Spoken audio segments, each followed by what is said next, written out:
For Scientific American Science Quickly, I'm Rachel Feltman.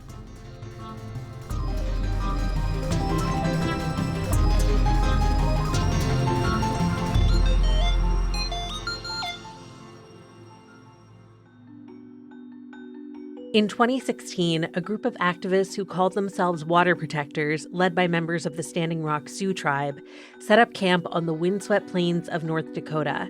Their protest against the Dakota Access Pipeline quickly grew into one of the largest indigenous-led movements in recent U.S. history.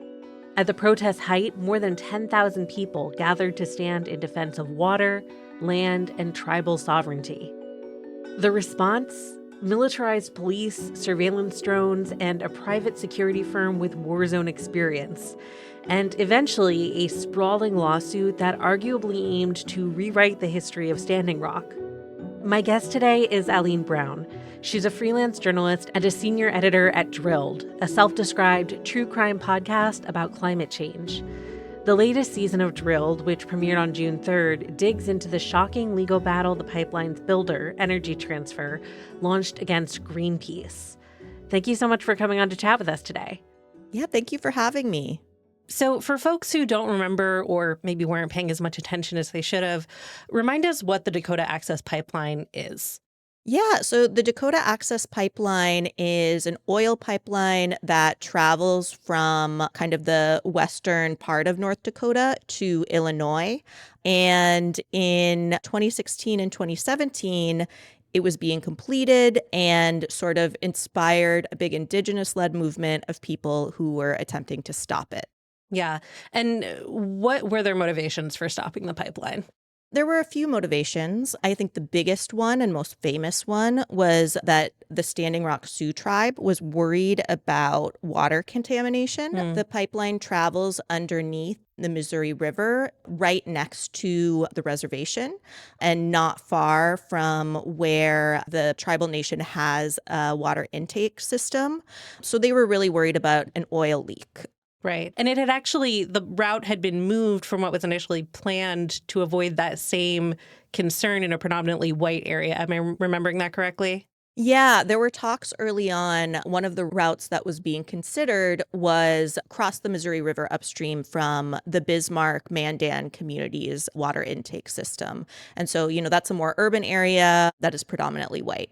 And again, reminding listeners, it has been a very eventful few years, to be fair. What exactly happened at Standing Rock? This became a big sort of cultural and ecological moment. Yeah. So to make a long story short, what became known as the Standing Rock movement started with a small group of grassroots people from the Standing Rock Sioux tribe. Eventually, the tribe itself got really involved. And what started as kind of a small encampment opposed to the pipeline turned into these sprawling encampments, a sprawling occupation that at times had upwards of 10,000 people. People were kind of constantly coming and going. And all of these people were there to stand behind the Standing Rock Sioux tribe and stop the construction of the pipeline under the Missouri River.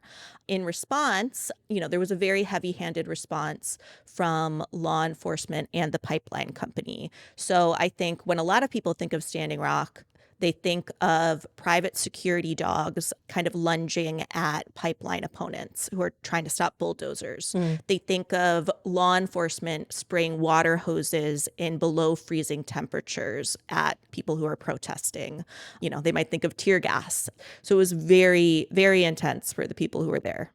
So in the new season of Drilled, you're digging into a lawsuit filed by Energy Transfer, the company that built the pipeline. And, folks might be surprised to hear that they sued at all, given that the pipeline was built. It's sort of the opposite direction you might expect a lawsuit to be flowing. But then the lawsuit's claims are also very surprising. Could you summarize those for us? Well, I'm not a lawyer, but I can share what I found in my reporting. I remember when this lawsuit, or another version of this lawsuit, was first filed in 2017. At that time, I was working at The Intercept and had been digging into these documents from this private security company, Tiger Swan. So I was talking to all kinds of people who had been at Standing Rock and looking at these reports from the private security company. I really didn't hear anything about Greenpeace.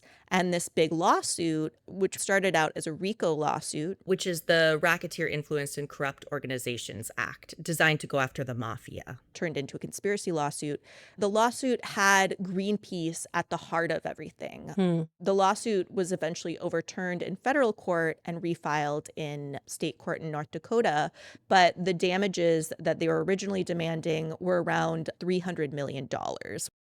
Ultimately, the jury in that state court case awarded Energy Transfer over $666 million. Wow. Could you tell us a little bit more about what it means to be accusing someone of conspiracy and sort of what Energy Transfer is actually trying to say happened here? Yeah. So, for there to be conspiracy, you essentially have to have multiple parties kind of conspiring together to do crimes. Hmm. And this lawsuit just morphed a number of times since it was originally filed. Again, eventually it was turned into a conspiracy suit, and the players that they were alleging were involved kind of changed over time. So by the time it became a conspiracy suit, they were saying two individual indigenous water protectors, which is what a lot of the pipeline opponents refer to themselves as well as this encampment that called itself Red Warrior Society, that was maybe a little bit more kind of into doing direct actions that blocked bulldozers, for example, and Greenpeace were all conspiring together. Hmm. And so you had already been investigating the Dakota Access Pipeline for years when this lawsuit came about.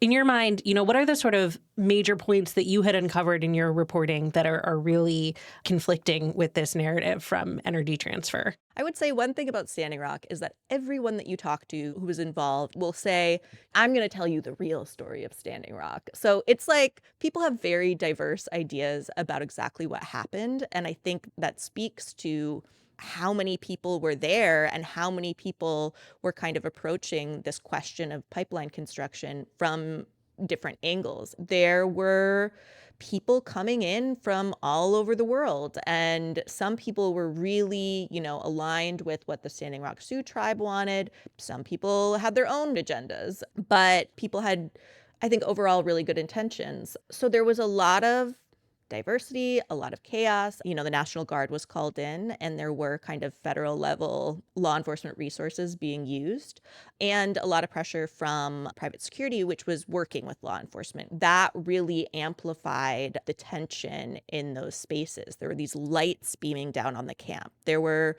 people infiltrating the camps, and there were drones flying around. I think for me, understanding the way I think militarism and the war on terror were brought home and into this indigenous-led resistance space is something that I've really focused on. Right. So, based on your reporting, this Energy Transfer lawsuit had raised a lot of questions and was even dismissed initially and had to be sort of repackaged. But then it sounds like they sort of got everything they wanted out of the lawsuit. What do you think are the larger implications of that? One thing is that a lot of people think of this lawsuit as a SLAPP suit, which stands for Strategic Lawsuit Against Public Participation. So there's a number of groups that have called this lawsuit a SLAPP. There's this coalition called the Protect the Protest Coalition, which includes legal advocacy and movement organizations like the ACLU, Amnesty International, Human Rights Watch, Union of Concerned Scientists. Another group that's called this a SLAPP is the Energy Transfer versus Greenpeace Trial Monitoring Committee, which came together to keep an eye on the trial. That group is wide-ranging, but it's mostly lawyers, so human rights attorneys, a First Amendment attorney, law professors, nonprofit leaders, attorneys who have represented Indigenous and environmental defenders. Greenpeace, of course, considers this a SLAPP suit. So the idea is that, it's not necessarily meant to win on the merits. It's also meant to scare people and send a message and drain a lot of different people of time and resources. This jury did deliver the verdict that the pipeline company wanted. And now the pipeline company can point to that verdict, even if it's overturned, and say, well, a jury in North Dakota said XYZ is true about the Standing Rock movement. Mm. And, a big part of this case beyond the conspiracy were these defamation claims. And, Energy Transfer was saying it's defamatory to say that the pipeline company deliberately destroyed sacred sites, which was a huge issue in this whole pipeline fight. Hmm. It's defamation to say that private security used violence against nonviolent pipeline opponents. The third one is that it's defamation to say that the pipeline crossed tribal land. Mm. So those things, two of those things are things that come directly from the Standing Rock Sioux tribe, and that the Standing Rock Sioux tribe stands behind. So now Energy Transfer has this record that they can lean on, and we don't know exactly how they'll use that. They've really hit Greenpeace hard, and I think opens the door against the environmental movement at large. Thank you so much for coming on to chat about the show with us today. I'm definitely looking forward to hearing more of this story over the course of the season. Thank you so much for having me.